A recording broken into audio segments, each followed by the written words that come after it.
Good evening everyone. এখন বেজে গেছে 9:30। একটা ছোট্ট মিনি ব্লগ নিয়ে তোমাদের সামনে চলে এসেছি। এখন তৈরি হচ্ছে রাতের ডিনার।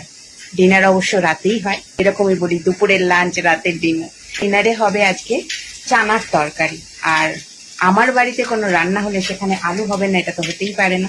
এখন চলছে আলু ভাজা, এখানে কাটা রয়েছে পেঁয়াজ, আর এই যে এখানে হয়েছে মটর সেদ্ধ করে রাখা।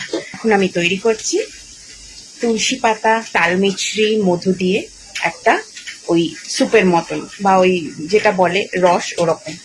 মেয়ের একটু খুসখুস করছে গলা। সিরাপ রেডি হয়ে গেছে, গ্রিন টি। এবার বলবে গরম এই কত কিছু। এই যে নি, এনে তোর গ্রিন টি রেডি হয়ে গেছে, খেয়ে নে। গরম আছে, একটু ফু দিয়ে দিয়ে খাবি। যে ঘড়িতে 11টা, আমার রান্না শেষ হলো এই যে। আর আমি তো হচ্ছি জুনিয়র শেফ, আর ইনি হচ্ছে আমার মাস্টার শেফ, তাই সব